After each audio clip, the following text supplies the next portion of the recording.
Welcome back to the Hennisphere, everyone, and welcome to opening night of Frightfest here at Six Flags Fiesta, Texas. In San Antonio, Texas, I'm going to be bringing you the haunted houses, the scare zones. I can't wait to show all of you guys this. I've ditched the sunglasses and sunscreen for a hoodie and a new external microphone, so I'm going to try to stay dry. Cost tonight for the Frightfest wristband is $40, and the upgrade to Express is another $39. There is a pass that is not advertised in the park, and you can only get it online, and that is the one that I'm wearing. So this green and white wristband is an all-season haunted house pass, and it's $75. I think it's a steal. I think it's worth it. It pays for itself in less than 2 visits. So that's what we're doing for the whole season. All right, guys, I think it's time for me to go in some of these haunted houses. I know it's still light outside, but I only have like 2 hours to really get all of them in. I got my wristband. It's past 6 o'clock, so my first one is going to be Nosferatu. There's no filming inside. I'm not going to film or record audio inside the house. All right, so I just did my first haunted house of 2025. It was Nosferatu, and that was good. I guess I don't have anything to compare it to other than what I've seen online at other theme parks, but I mean, that was good. I think there was one final scare in that house that could have been positioned better. I mean, overall, the set design was good. There were some projections. There were things that felt like they were touching your ankles. That was good. I would say that that house is every bit as good as the previous themed houses that were there.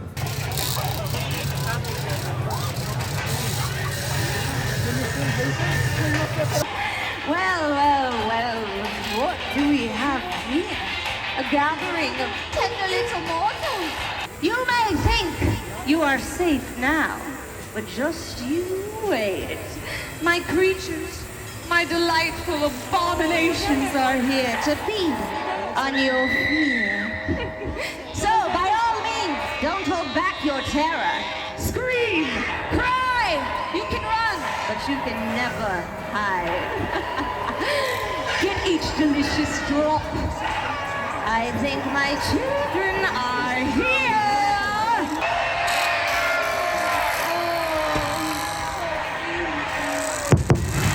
Here they come!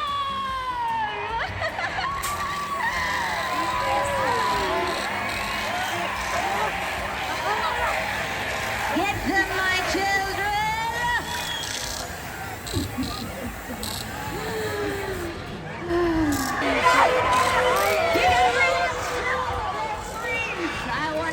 Sweat, tear, and blood for my collection. Get the children's screams. Those are more spicy. I like it.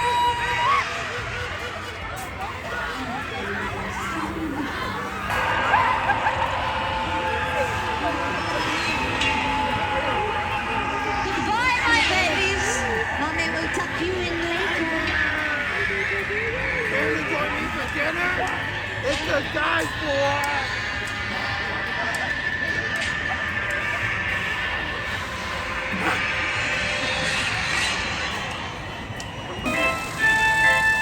So good to see me, isn't it?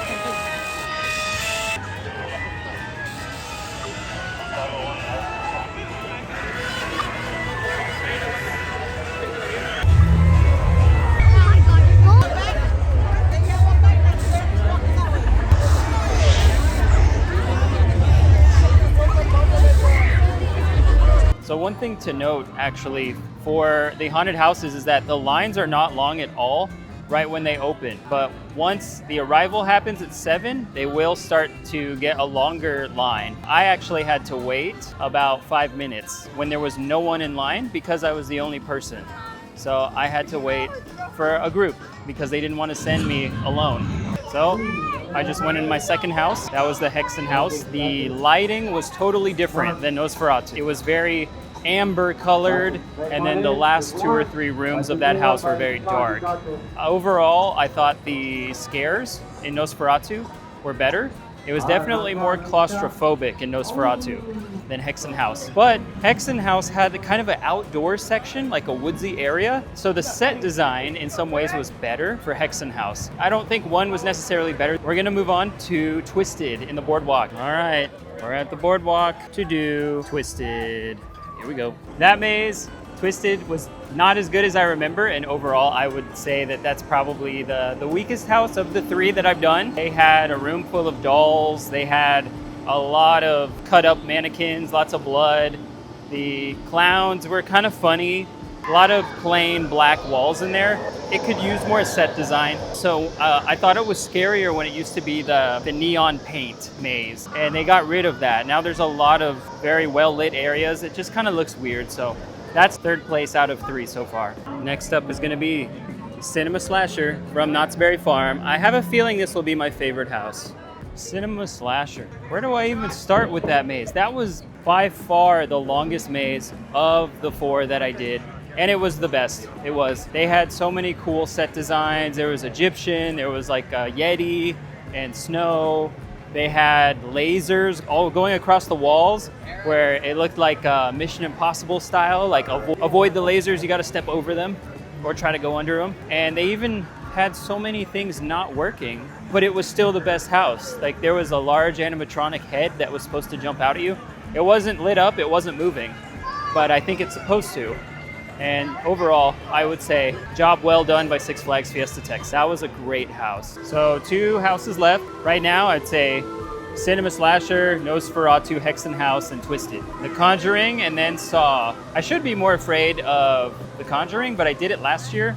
I think I know what to expect, but Saw, I don't know. It's probably gonna be really gory, so we'll see. All right, here is the line for The Conjuring.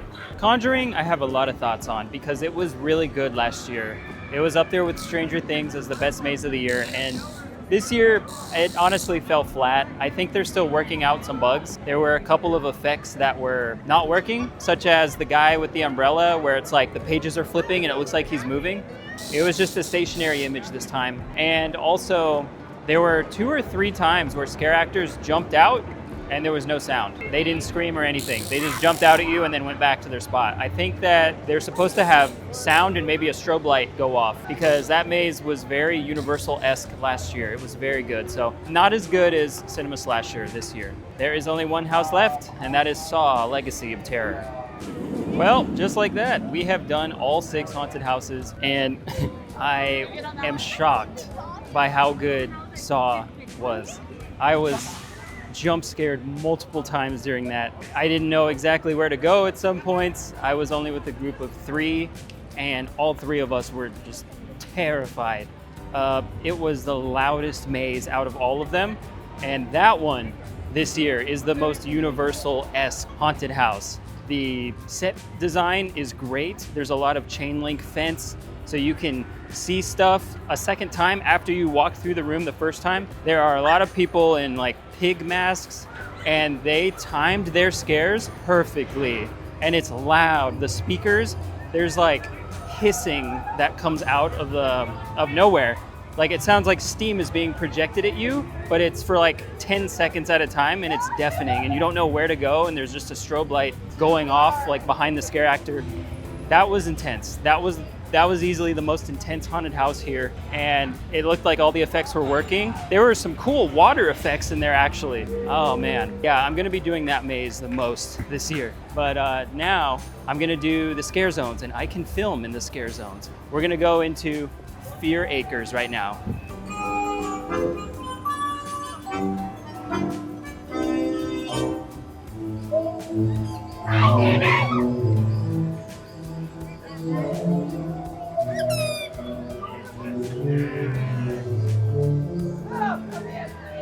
Welcome to dinner.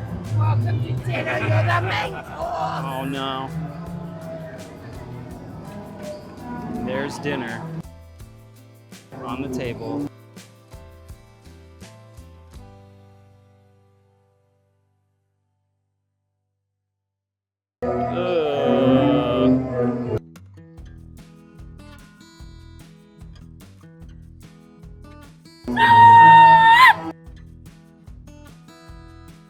There's the outhouse.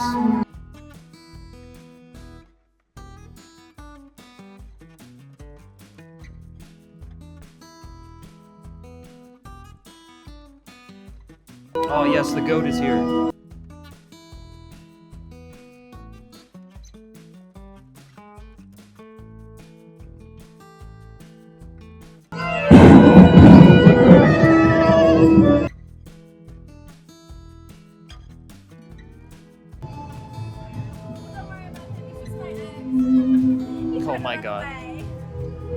be my next ex? Please no. Oh.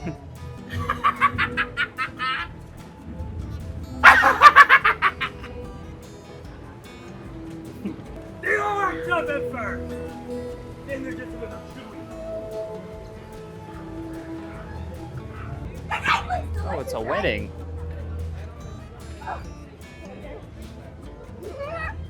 Hi! Till death do us part.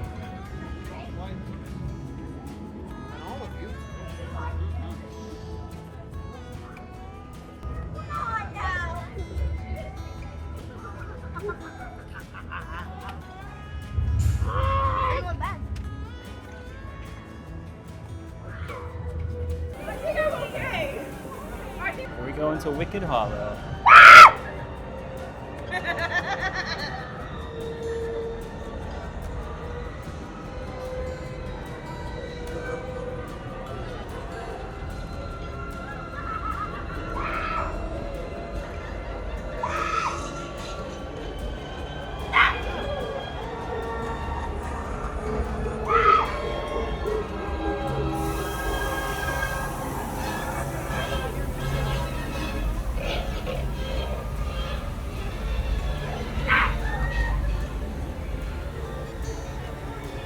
I love the crows.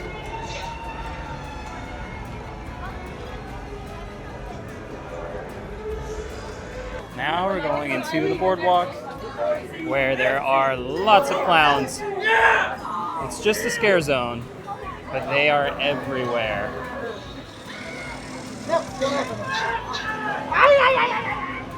I recognize a lot of them from years past, actually, like this guy. And I know Berserker's over here. A lot of these clowns have their own Instagram page. There they are. The kid is terrified.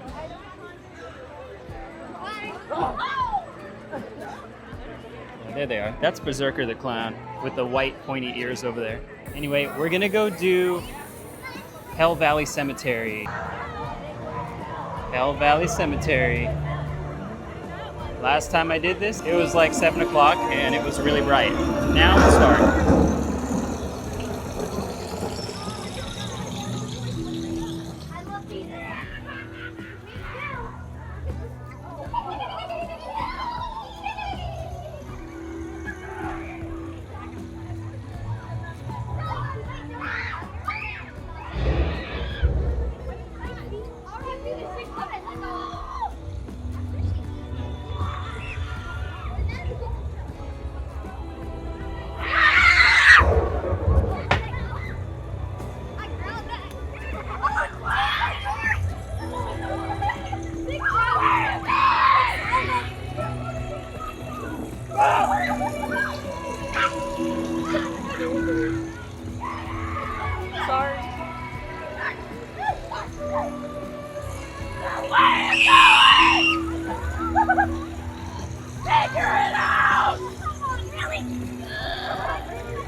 But if you scream, would you like to don't let him go!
right, so that is a wrap here from Six Flags Fiesta Texas.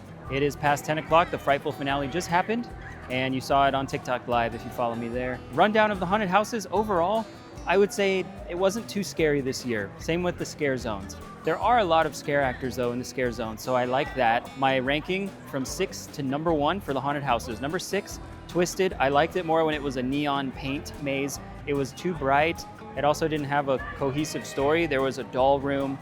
There was a room of body parts. The clowns try to follow you. Some of them don't speak very much. That's number 6. Number 5 is the Hexen house. I thought that the entrance was really cool.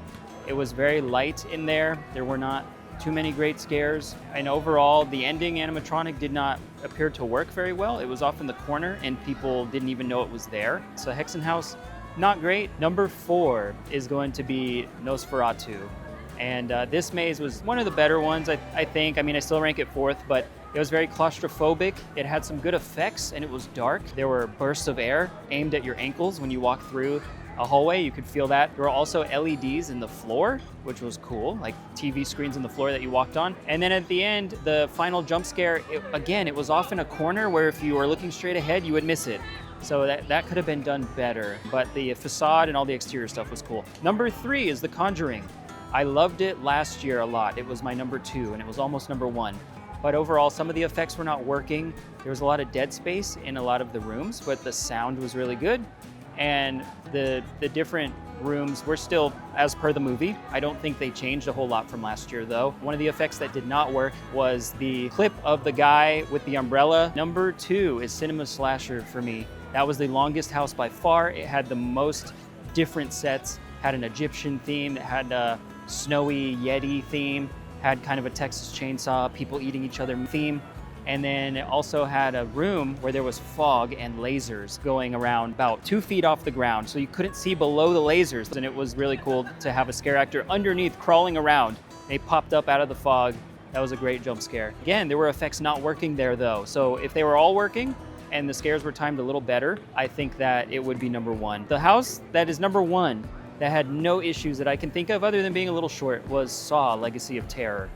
That was intense. That reminded me of Universal-esque haunted houses where you are walking into a room where you don't know what's in there. You're seeing someone being tortured because it's like the Saw movie. And all of a sudden, multiple sounds come out from different corners and someone that you're not even paying attention to jumps out in a pig mask.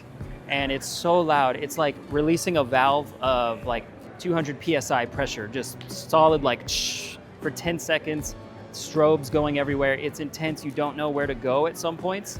People have to direct you. Yeah, it was intense. It was loud, super loud. And everything's out in the open. Saw didn't try to be dark at all. It's just, here's a person getting tortured and here's a jump scare that you're not gonna see coming. And it was timed perfectly. So Saw: Legacy of Terror, well done. Number 1 maze overall. For The Arrival, overall it was good. They had the actress from Dr. Diabolical's Cliffhanger there to address the crowd and everything. And there were probably 70 scare actors there in Crack Axle Canyon for that. So that was well done, but the timing was a little bit off. Usually it begins right at 7. It was about 5 minutes late. Thank you guys for watching. And if you think the audio sounds different with this little DJI mini mic, let me know if it sounds better, if it sounds worse. That was another day in the Hennisphere.